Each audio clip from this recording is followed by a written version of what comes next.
Hello there. Thank you for bringing this beautiful offering. You are one of the very few who actually got my favorite fruits and flowers right. Actually, you're the only one. Ever. Well, what I mean is pomegranates and apples tend to be the ones most people offer me, but that's just because of their correlation and association to fertility, of course. Would you like to know a secret of mine? Just between you and I? I actually really love strawberries and mangoes. No significant meaning or symbolism behind them, solely because they're delicious. The flowers. Yeah, you did very well. I am very pleased. Thank you again. No one has ever thought to bring me orchids and bleeding hearts.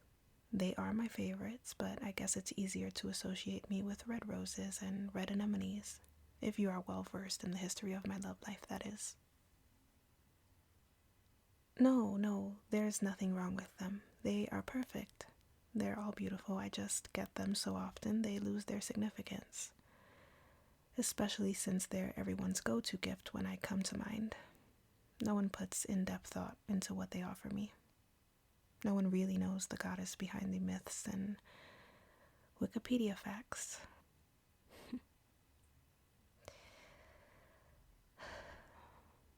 Anyway, I'm sure I already know why you're here, but I will let you tell me.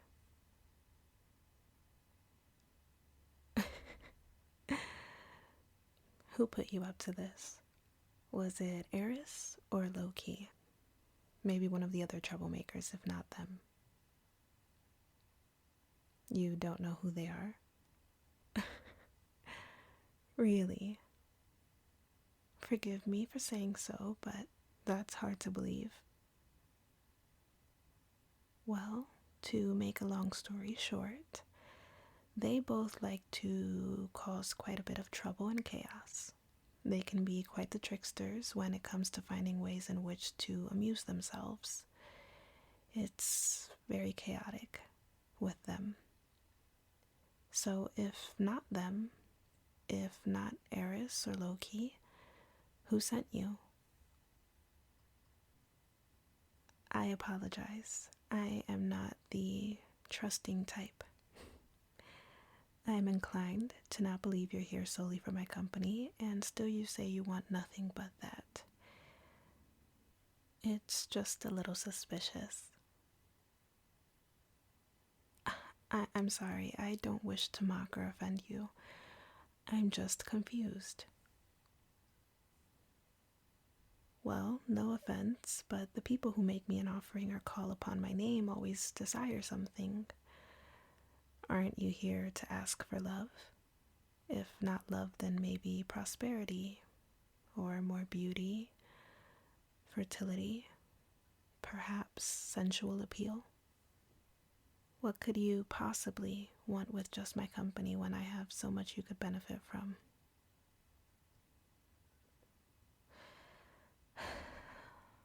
All right, I'm skeptical, but if you insist, I guess I could spare some time and just be here with you.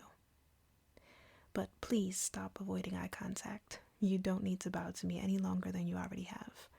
I know most gods and goddesses prefer that, but I find it awfully dehumanizing.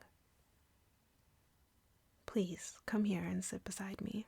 If you want my company, I want conversation. Thank you. There are your eyes. There you are. What's your name? Oh, well, nice to meet you. You may call me by any one of my names. The Romans call me Venus, the Greeks call me Aphrodite. The list goes on and on. What do I think?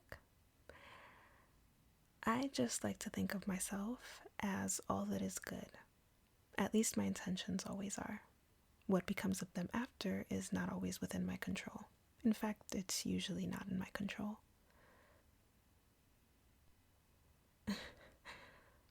My eyes?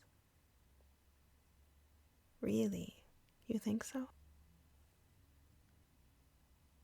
You are quite perceptive and very kind. I can tell a lot about a person through their eyes and actions. I suppose a lot can be told through my eyes as well, then, if you recognize the sadness in them enough to mention how sad they look. No, I appreciate you seeing the vulnerability in them. It's not off-putting at all. No one's ever noticed, I guess. At least not to my knowledge. I think in the depictions people have seen of me, because I am so bare in most of them, that is their focus. My body and my beauty.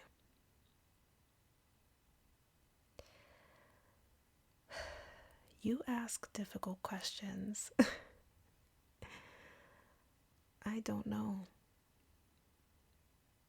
I don't want you to feel personally responsible for anything I say, but mortals, like gods, can be both beautiful and deeply selfish. And that's what fills me with such sadness, I guess. Sorry, I don't mean to sound so melancholy. I swear to you, I'm a romantic at heart. And I've got the names to prove it. It's just that everyone prays for love, but who prays for the goddess who so freely gives it? But I understand. No one thinks she might be in need of the very thing she has such an abundance of. Enough abundance to go around, except oftentimes it feels like it will never be her turn. Like it's never quite meant for her to have or keep. Like her existence is solely to pour out, but never to be poured into. And still I celebrate the joining of two hearts every time I see it as if it is my own victory. I still believe in love, or else I wouldn't be able to give it away. I just always feel like a vessel carrying the very thing I need most, but that thing has a destination that isn't me. Someone waits for it at the harbor, and I'm just the transportation to make sure that delivery happens.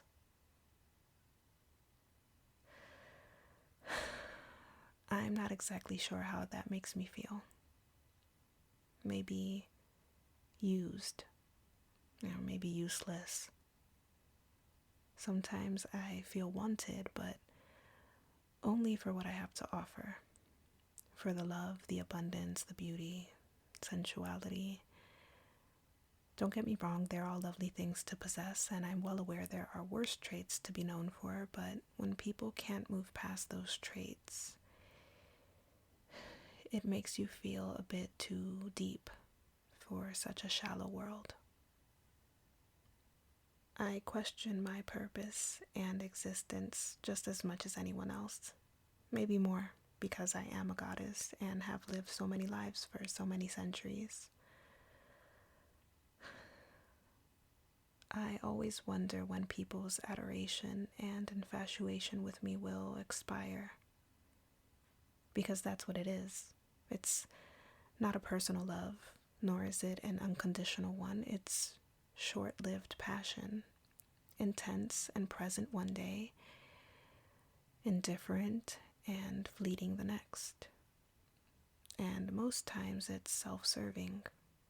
It becomes one-sided if it doesn't already initiate that way. It's always about what I can give. And once I give it, I'm forgotten. I'm sorry. When I said I wanted conversation, I didn't mean I wanted a therapy session or a pity party. I hope you don't feel any pity for me. I've had a beautiful existence. It's just that, like any others, it's had its sorrows and loneliness as well. But what about you? Tell me about yourself. I'd love to know what kind of soul would rather sit beside a genie of sorts and not ask for a single wish. Being beside me is your wish. You've got a way with words. You're quite the charmer. It's no wonder you're not asking me for love or a girlfriend or a wife, a partner. It's obvious you have no problem in that department. What? Wait, you've never had a girlfriend before? No partner? How is that so? Don't blame me. That's more of the Moirai's decision than mine. They are the fates, the ones in control of one's destiny. Look, if I can give you a piece of advice, it's that you may want to brush up on your knowledge of them if you ever want things to change. I don't think they'd appreciate you not knowing the power they hold. Anyway, why have you never had a girlfriend or a partner? If it's not too personal of a question, of course. That's a wise choice. I see many who come to me unable to stand their own solitude, completely unaware of how important it is to be with themselves for a while. They just long for love or anything even remotely close to it, and there's usually a lot of settling and suffering they endure before being able to find themselves and be given the gift of love. And even then, the Moirais may block their path from that individual until they see the person has earned such a gift. I know you've never had a girlfriend or partner or wife, but that doesn't necessarily mean you've never felt the stirrings of love before, right? Celebrity crushes do not count. You make me laugh. You are a rare kind of human. Well, because you're at an age where by now a human has been in love at least 3 or 4 times. Believe me, I'd know. I've sort of studied the patterns of human nature in terms of romance and relationships. I consider myself to be an expert in this field. I think many would agree. No, there's never a rush, but where there's mortality, there tends to be a sense of urgency in the mortal. I said mortality. I am immortal. I will never not exist, so there's never been an urgency for me. But I'd be lying if I said there wasn't a longing. No, not a longing for love necessarily, more like longing for understanding and companionship. Those 2 things lead to love, a stable love, a love that listens. That's the kind that I dream of. So you do some research. Research only on me. Wow, a charmer you are indeed. You know all the right things to say and do. I was, yes. Long ago, I was madly in love. You know the name already, and you know the story, right? Then you also know those were times when I was not the only option for my lover, and I had a very difficult time with accepting that. Thank you. No, really, thank you. In all of my existence, no one's ever told me that I didn't deserve to be an option, and that I shouldn't be. So, thank you.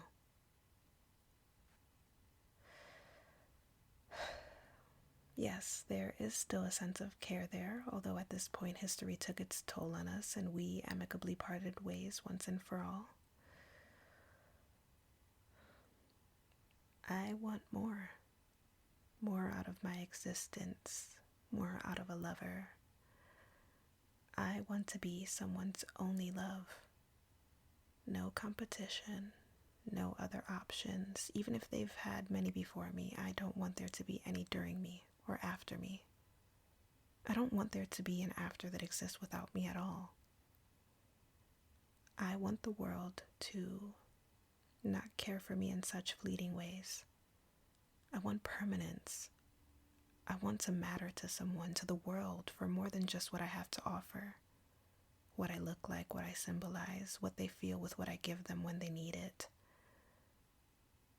I want the thought of losing me to be unbearably lonely, and to be able to watch how even in that sorrow, someone has enough reverence for us and what we shared that they refuse to rush to replace the void of me with another filler of a person or a goddess or coping mechanism. I want love that gets it right the first time, so I don't have to tear myself in half, ripping my pride and self-respect apart in order to forgive them. I want to be seen and felt for the right reasons, looked at instead of looked through, no longer left behind for the next best fix. Do you think I'm asking for too much?